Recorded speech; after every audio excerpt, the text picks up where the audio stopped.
The International Criminal Court is now in session. L'audience de la Cour pénale internationale est ouverte.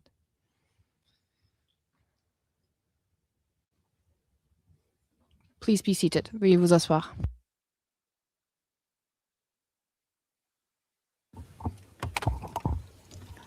Bonjour à tous. Good morning, everyone. I'd like to once again welcome everyone here in the courtroom. And Madam Court Officer, if you could please call the case.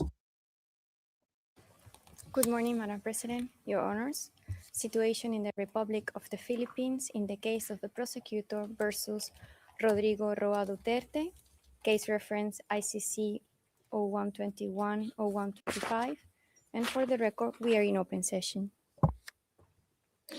Merci beaucoup. Thank you very much.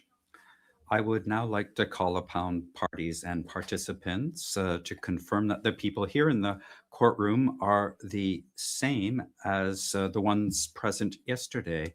Mr. Prosecutor? Madame la Présidente. Good morning, Madam President, Your Honors. There are a few changes in the composition of the OTP team today. I'm here representing the office, as was the case yesterday. Beside me is Julian Nichols, senior trial lawyer. He was here yesterday. I also have Edward Jeremy with me, trial lawyer. Robin Croft, trial lawyer. Ai Do Young, associate trial lawyer. Sylvie Wakam, associate trial lawyer. Loria. And finally, James Miriti, our case manager. Thank you. Thank you very much, Mr. Prosecutor. Legal representatives of victims. Good morning, Madam President. Only one change on our team. We have one change, a defection actually. One of our team members could not be with us actually. Composition today, and we are once again ably assisted and supported by our Filipino colleagues in the gallery. Merci beaucoup. Thank you very much. Now, Mr. Prosecutor, you may now address the court regarding submissions on the merits. It is Mr. Jeremy who will be giving this presentation. Thank you, Madam President. Your Honours, dear colleagues, my name is Edward Jeremy, and over the next 45 minutes or so, I will focus on some of the evidence that demonstrates Mr. Duterte's responsibility for the crimes charged in counts 2 and 3. My presentation will comprise two parts. Part 1 will focus on the crimes charged in count 2. And as you know, this count relates to the murders of 14 so-called high-value targets. And part 2 will focus on examples of crimes charged in count 3. And this count relates to murders and attempted murders of 45 victims in the course of barangay or neighborhood clearance operations. First, Your Honour, is a brief introduction. As Mr. Nichols made clear yesterday, Mr. Duterte campaigned for the presidency that on the basis that, if elected, he would implement his Davao model of killing on a national scale. And once sworn in as president of the Philippines on the 30th of June 2016, this is exactly what he did. One insider witness explained what applying the Davao model nationwide meant in practice, and this is tab 49. As we see on our screens, evidence channel 2, this witness stated, quote, "It means that he wants to apply how Davao addresses the drug problem in a national scope, the whole country. It means that zero tolerance on drugs. And what I understood is that we have to eliminate, neutralize drug pushers, just as in Davao. And as we've heard, this Davao model also included the payments of rewards for such killings. And as president, Mr. Duterte expanded and replicated this Davao model across the Philippines, working together with many of the same people, his co-perpetrators, following the same plan and using the same methods.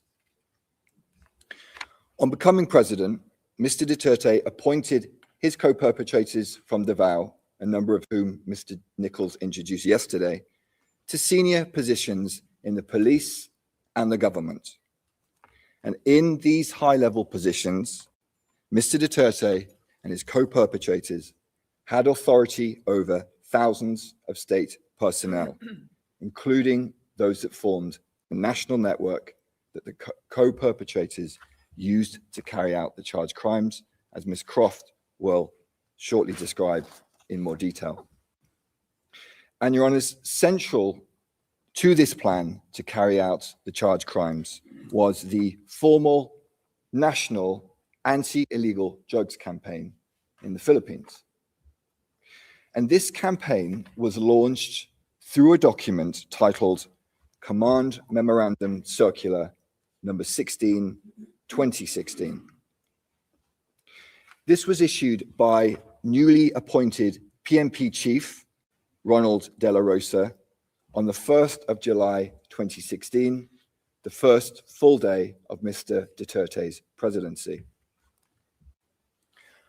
On our screens, we see the first and last page of this document, and this is tab 112 of our binder.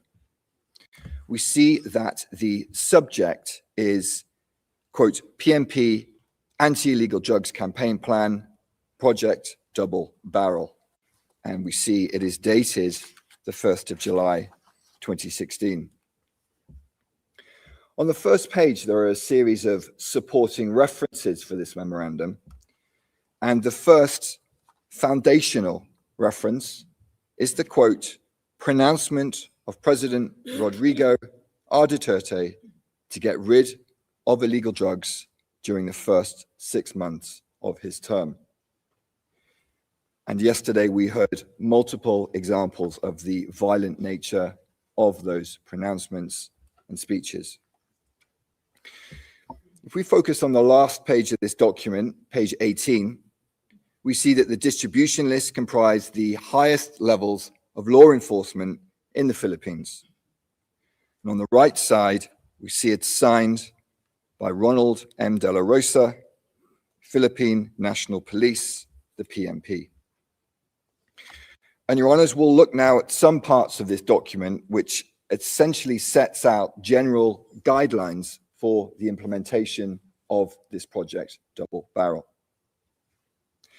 Focusing first on the execution of this project, Double Barrel, we see on in paragraph 5, now on our screens, as follows. The PNP intends to equally address illegal drug problems in the barangays and at the same time pursue the neutralization of illegal drug personalities, as well as the backbone of illegal drugs network operating in the country. And Your Honours will note the use of this word neutralization. While on its face, this word may be open to interpretation, insider witnesses provide evidence that within law enforcement within the Netherlands, within the Philippines, forgive me, to neutralize meant to kill. And notably, one insider witness explained the significance of the use of this word neutralize in this command memorandum, and that's tab 54. And the witness stated as follows, quote, they used the word neutralize to emphasize the kill order of President Duterte, because that is the promise of President Duterte, even before the campaign. And Your Honours, the sprinkling of references to human rights in this document should be viewed in this context.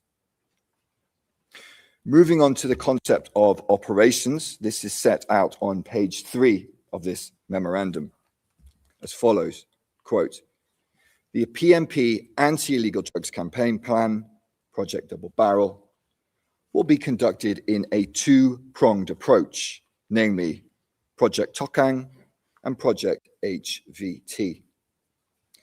The first prong or barrel, Project Tokang, focused on the clearance of the drug-affected barangays. And this relates to count 3, which I'll discuss shortly in the second part of my presentation. The second barrel, which relates to count 2, was Project HVT, or High Value Target, which I will focus on now.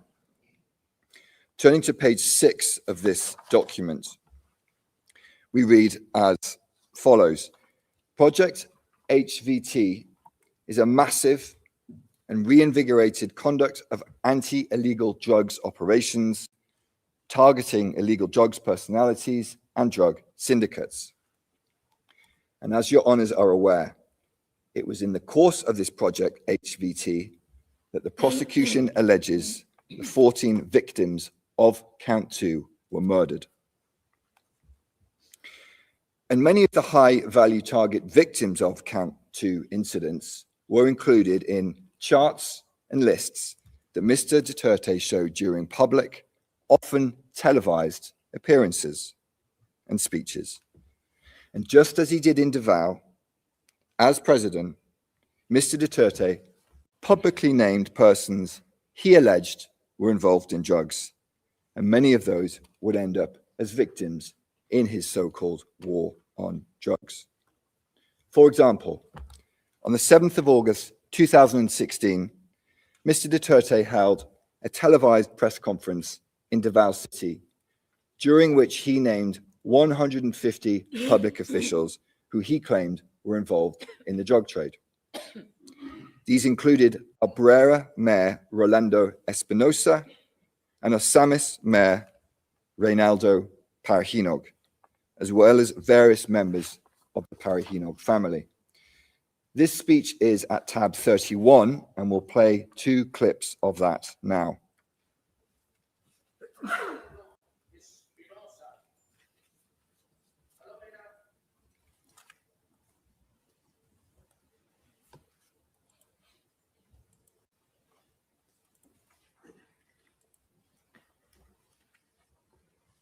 Reynaldo Parahinog, alias Andong, the mayor of Osamis City. Nova Princess Parahinog Chavez used to be the wife of, I think, Colanco. Yung poster boy doon sa blandi-blandi pambuhok. Hindi naman, tisoy. Alam mo, baskin saya magpataabangan ko kayo. Kasi wala na ako sa presidency, habang may baril ako. Wherever you go, I will be waiting for you, even if I'm no longer president, as long as I have a gun. And indeed, as Your Honours are aware, Mr. Duterte did not need to wait long. On the 5th of November 2016, Mayor Espinosa was murdered. That's charged incident 13.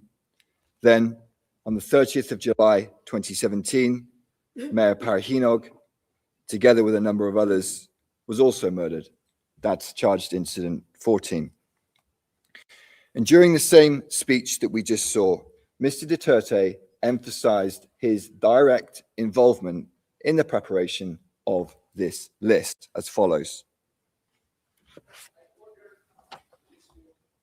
After the validation, I'm the one reading it, and I am the sole person responsible for this all. And this list was subsequently published by the media, who referred to it as the narco list, or as we see from the article on our screens, simply the Duterte list. And Your Honours, Mr. Duterte continued to flaunt his list of so-called high-value targets. Perhaps the most significant of these lists was the President Rodrigo Roa Duterte list, or the PRRD list for short, and that's at tab 48 of our list of materials. Your Honours, this was basically an Excel-style spreadsheet that listed persons alleged to be high-value targets. The slide now on our screen shows the first page of the PRRD list, which includes photos of various persons designated alleged to be high-value targets. And at the bottom of this list are a series of different tabs, some of which have been enlarged on our screens. And as we see, they include different regions of the Philippines. And within these tabs are lists of names and identifying information of persons alleged to be high-value targets. And the persons included in this PRRD list were also assigned different levels, as set out in our PCB, in our brief, paragraph 99. As we see from the slide now on our screens, these levels range from 1 to 5. At the lowest level 1, this included lower level government and police, as well as street level pushers. And at the highest level 5, this represented the highest value targets: drug wholesalers, financiers, and high-ranking police officers. And consistent with the Davao model of killing, rewards were also paid when a high-value target was neutralized, meaning killed. And this evidence is set out at paragraph 52 and 99 of our brief. And these rewards were not part of the regular PNP budget, but were provided by Mr. Duterte, who also publicly offered perpetrators rewards for killing. Your Honours, to sum up the significance of the PRRD list, I turn to the words of another insider witness, and this is tab 54.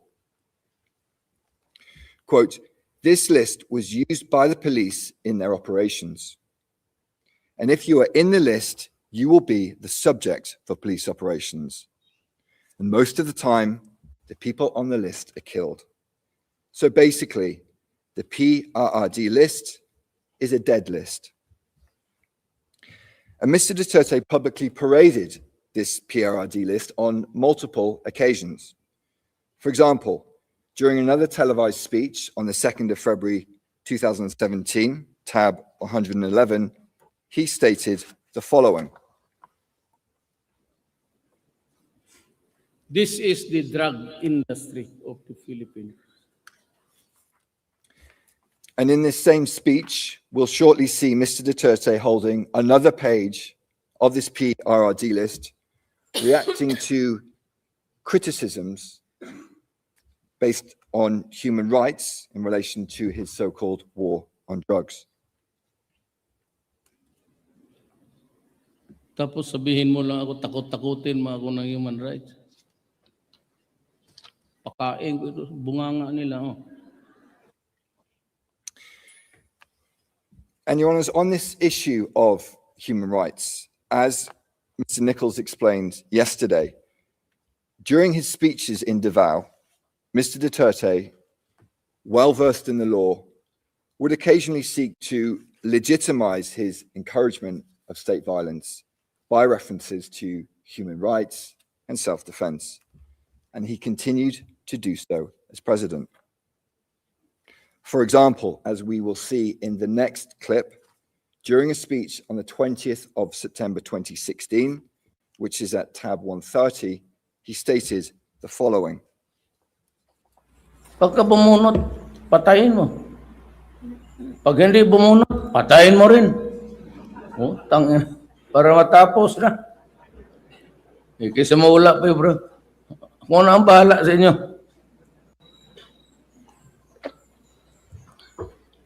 Taga ninyo ito sa puso ninyo. For as long as I am the president, nobody but nobody, no military man or policeman will go to prison because they perform their duties well. Ako ang mapakulong sila. Sabihin mo lang, utos ni Mayor yun. So that was Mr. Duterte's message to the military and to the police. Kill, whether or not your target pulls a gun, and I will protect you. And Your Honours, as we will now hear during the same speech, in case there was any doubt, Mr. Duterte made it very clear that this promise of protection related not only to lawful killings. For as long as there is that power to pardon sa Konstitusyon, yan ang weapon ko against crime. Magmasakir kayo na 100, di ba? 100 din kayo, edi pardon lahat eh. Restored to full political and civil rights, plus a promotion to both. And Your Honours, as was so often the case, Mr. Duterte's message was repeated and amplified in the media, as we see in the next slide, which is tab 88, which reads as follows, quote, Duterte to troops, massacre criminals, I'll promote you. With the byline, in the same speech, Duterte tells soldiers he will never order them to do anything illegal. And this was the pattern, Your Honours.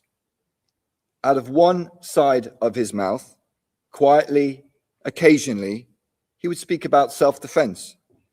This was Mr. Duterte, the lawyer, keenly aware of his own legal jeopardy, especially once he was no longer president.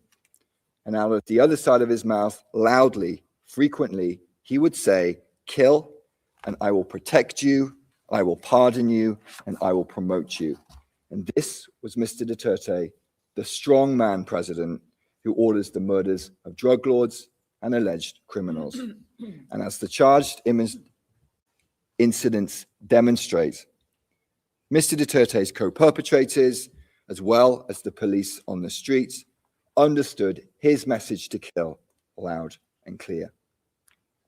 As an example, Your Honours, I'll focus briefly now on incident number 13. You'll recall that on assuming his presidency, Mr. Duterte publicly expressed his frustration with mayors who he alleged were involved in the drug trade, including Mayor Espinosa. On the 1st of August 2016, he gave Mayor Espinosa, then Mayor of Albuera, 24 hours to surrender to the police. And the following day, Mayor Espinosa did surrender to PMP Chief Ronald Bato de la Rosa. In a public speech on the 5th of August 2016, Mr. Duterte stated the following in reference to Mayor Espinosa's surrender, and this can be found at tab 129. Problema niya ay yung mayor ng Albuera. Mabuti, nakaabot siya doon kay Bato na pinahanap ko, shot on sight. Parang aso. Eh, ang tingin ko talaga sa inyo, kayo, parang aso. And on around the 5th of November 2016, a few months after Mr. Duterte had him tracked down like a dog, Rolando Espinosa was murdered while in detention in Leyte Provincial Jail, together with another man, Raul Yap. According to the PMP's official narrative of this incident, there was a shootout between Espinosa and Yap and officers who attempted to serve search warrants on them while in prison. By contrast, the evidence demonstrates, as set out in paragraphs 107 to 110 of our brief, that these men were murdered in their prison cells in a coordinated operation involving various state agents.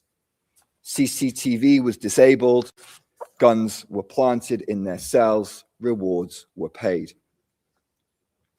And as we see on the slide now on our screens, tab 48 of our list of materials, Both Mr. Espinosa and Mr. Yap were included in the PRRD list, amongst other individuals whose names have been blurred by the prosecution. Rolando Espinosa in the upper row is recorded as a mayor and alleged to be a drug lord, indicated as level 4. And Raul Yap in the lower row is also alleged to be a drug lord, listed as level 3. The arrest of both men is noted, and this is shown on the right side. Then separately, it is noted that they were neutralized. And in a further indication that to neutralize meant to kill, as we see here, it is only on the date of their death, the 5th of November 2016, that they were noted as neutralized.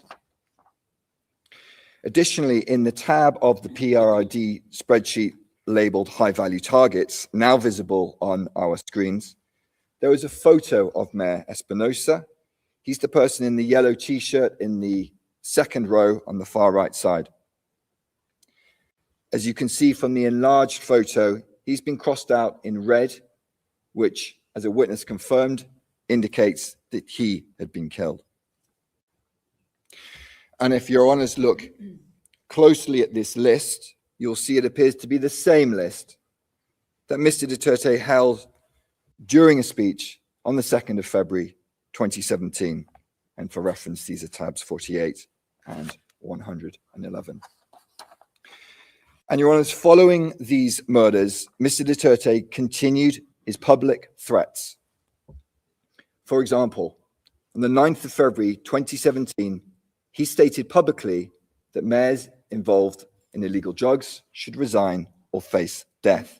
We'll play an extract of this speech, which is at tab 132 now. Tatawagin ko yung mga mayors, ilak ko, no, kami-kami lang. Sabihin ko talaga sa kanila. Ayun, ganun kakapal ng pinakita ko sa inyo. Hanapin mo yung pangalan mo dyan, mayor. Tangina, pag nandyan yung pangalan mo, may problema. Talagang papatayin kita. Mr. Duterte's message to the mayors could not be clearer. If your name is in my list, then I'll kill you. And in case anyone watching this speech has any doubt about his intentions, Mr. Duterte goes on to comment on extrajudicial killings. And as he does so, your honors will note the nonchalant, casual manner in which he draws his finger across his throat. Let's play the video. Wala akong ano, ako talaga ang walang akong maipagyabang. Kaya ginadaan ko na lang sa extrajudicial killing.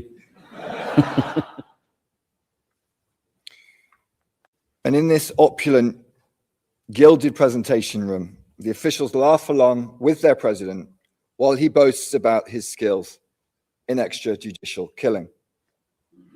And outside, on the streets of the Philippines, the bodies pile up. The evidence from one data set shows that as at the date of this speech, 9th of January 2017, almost 1,500 people had been killed in Mr. Duterte's so-called war on drugs. And that's paragraph 73 of our brief. A few months later, in an April 2017 speech, which I won't play, but is a tab 134.2, Mr. Duterte called the deceased Espinosa a, quote, son of a bitch, and after citing multiple allegations of murders by the police, he said he would pardon and reinstate any convicted police officer with a, quote, promotion to ranks higher, end quote. Your Honours, I move now to the second part of my presentation, the murders and attempted murders committed during the Barangay clearance operations. And these operations were covered by the first barrel of Project Tokang, which we looked at earlier. We'll briefly return to this document, CMC 16, 2016, and the overview of the two barrels. As the slide on our screen shows, the stated aim of Project Tokang, just focusing on the first sentence, was, quote, accelerating the drive against illegal drugs in affected barangays, end quote. And in practice, Your Honours, this meant murdering some of the most vulnerable members of Filipino society. As witnesses stated, the poor were often targeted because they were the ones least likely to file complaints against the police. To quote one witness on our next slide, he stated, "It was said that the ones that we had to do the Tokang operation on had to be poor. Those who do not have the means to file a complaint or to complain." And similarly, another witness stated the following: "Based on what we've seen here in the Philippines, the people that were killed or could be killed were the poor, people with no means, simple people who were not able to file charges against them." Your Honours, Project Tokang operations were implemented across the Philippines in a number of ways, as set out in paragraph 75 of our brief. And these operations frequently followed the same modus operandi as we also set out in paragraphs 33 and 114 of our brief, which was as follows. A target was identified, often through the use of lists, such as barangay lists or police station watch lists. The target was then murdered in a police operation.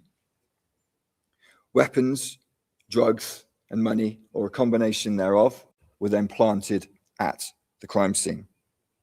And then the police reports were repeatedly falsified to legitimate the operations as acts of self-defense. And in this context, as witnesses explain, the police often use the term nanlaban, which translates to fighting back, to describe incidents in which they supposedly shot a victim in self-defense. And these reports were often almost identical.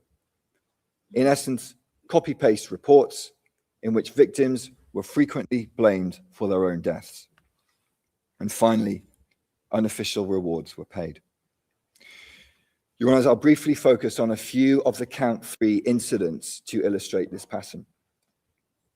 On the day of his inauguration, the 30th of June 2016, then President Duterte held a speech in Tondo, Manila, and he directly addressed the public present, including, as we will see, women and children. For reference, this is tab 127. Let's please play the clip. Ako po'y galit. Pati yung mga pulis dito sa Maynila nakasabit sa droga. Ako po'y nakikiusap, wag ho kayong pumasok dyan kasi papatayin ko talaga kayo. As we see, Mr. Duterte's message was clear. Stay away from drugs, or I will kill you. And the killing in Tondo began almost immediately following this speech, as we set out in our brief, paragraphs 100 to 101. I'll focus now on, and Tondo is visible on our screens. I'll focus now on incident 23, which also took place in Tondo, on or about the night of the 4th to the 5th of October 2016.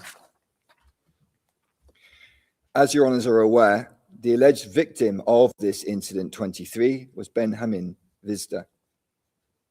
And we'll shortly see a video which shows Mr. Vizda just before midnight in a vest, in handcuffs, forced onto a motorbike between two police officers and driven away. And this is tab 76, and we'll play the video now.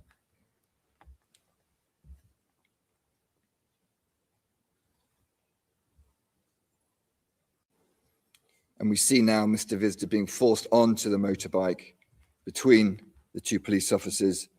And as he's being driven away, we see women and children chasing after him, no doubt terrified about what would happen next. And around 20 minutes later, your honours, Mr. Vizda was dead, shot multiple times in the head by police officers.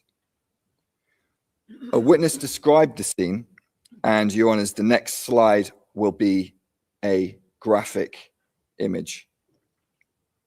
And for reference, this is tab 77. The witness stated, quote, "The victim was lying on the street in handcuffs and was dead. He'd been shot in the head 7 or 8 times," end quote. The official account of this incident was recorded in a police report known as a spot report, dated the 5th of October 2016. This is tab 65. And this report, an extract of which is on the screen, stated that Mr. Visda was killed by the police in self-defense after he snatched the firearm of a police officer while he was on a motorbike, while wearing handcuffs, and he shot at the police but missed. Your Honours, is demonstrated by the evidence in paragraph 126 of our brief. This narrative is false. Benjamin Visda did not fight back. He was murdered. Your Honours, Project Tokang was also carried out through one-time, big-time, or OTBT operations. And these were large-scale, high-intensity police operations that often resulted in multiple murders. And one such operation took place in Bulacan, shown on our screens, between the 15th and the 16th of August 2017. In August 2017, the police made a press release regarding their recent operations, which noted that 32 people were killed by the police in simultaneous one-time, big-time operations from the 15th to the 16th of August 2017. This press release, which can be found at tab 108, is visible on our screens. In the headline, we read, quote, 32 killed, 107 arrested, as firearms, grenades, and numerous illegal drugs were seized in Bulacan, PMP, simultaneous big-time operations. I'm focusing, Your Honours, on the paragraph at the bottom of the screen.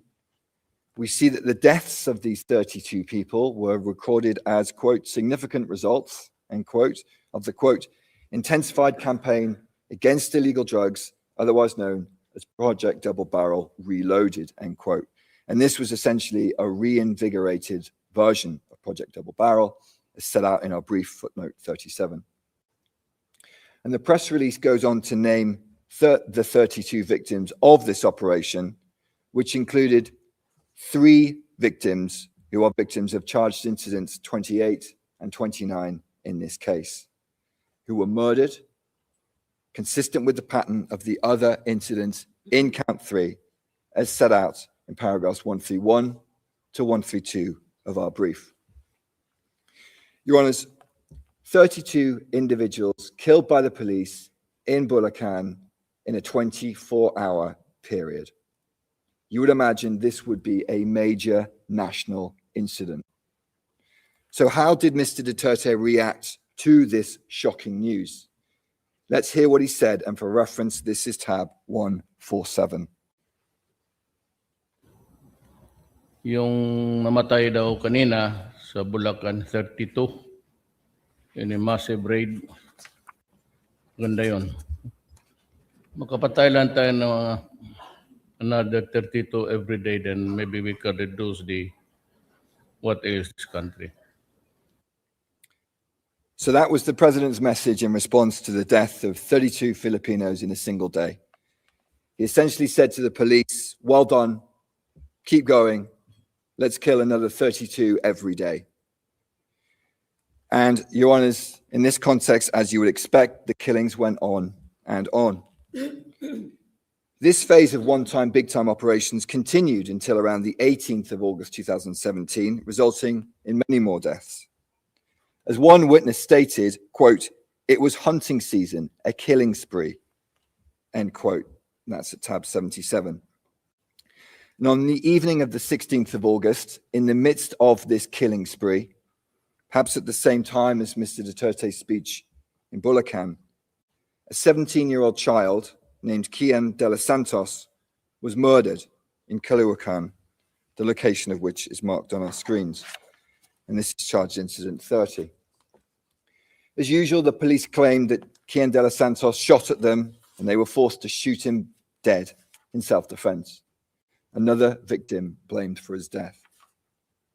As set out in our brief, paragraph 133, this account is contradicted by CCTV footage showing police dragging the child across the ground, and other evidence shows that after pleading for his life, he was shot twice in the head. And the next slide is a graphic image, Your Honours, and that's tab 151. On our screens, we see the tragic image of the body of the 17-year-old child, Kian de los Santos. And as noted in our brief, paragraph 56, this brutal murder led to a massive public outcry across the Philippines. And in these circumstances, exceptionally, the direct perpetrators of these murders were prosecuted and they were imprisoned. And in the face of this public outcry, Mr. Duterte was forced to temporarily withdraw police from drug operations from the 10th of October to the 4th of December 2017. And this led to a reduction in the frequency of killings. In announcing this temporary withdrawal, Mr. Duterte sarcastically stated that he hoped that this would satisfy, quote, bleeding hearts and the media, end quote. And in this way, he publicly communicated that this was not a genuine effort to prevent crime, but rather a temporary attempt to placate public criticism. And less than 2 months later, Mr. Duterte decided to once again scale up operations.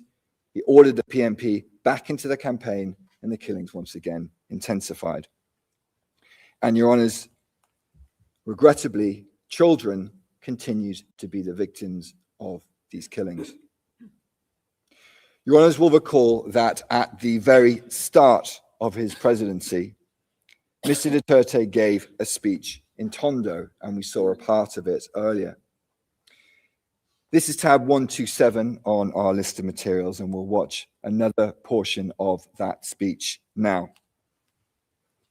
Yung mga adik ho dyan, kayo na lang ho ang pumatay. Kung anak niya, ikaw ang pumatay. Kung anak niyang adik, kayo ang pumatay para hindi masyado masakit.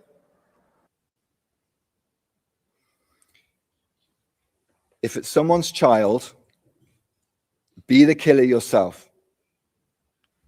If someone's child is the addict, then you be the one to kill. Your Honours, it's worth pausing here, taking a step back and reflecting on what we are seeing and what we are hearing. This is the President of the Philippines, the Commander-in-Chief, the most powerful man in the Philippines. He's pointing directly at the crowd, and he is telling them to kill someone else's child. Kill them, not because they are an alleged drug lord, not even an alleged criminal, but simply because they may have an addiction to drugs. And this is an example, perhaps, of what the defense described yesterday as Mr. Duterte speaking, quote, openly from the heart, sincerely and truthfully, end quote. And that's transcript 4, page 37, lines 15 to 16. And during an earlier part of the same speech, Mr. Duterte also boasted that during his presidency, funeral homes would make a lot of money. Let's play that clip. Sabihin ko sa inyo, itong mga panahon nitong mga araw na dadating, kung may punerarya ho kayo, kikita kayo ng husto.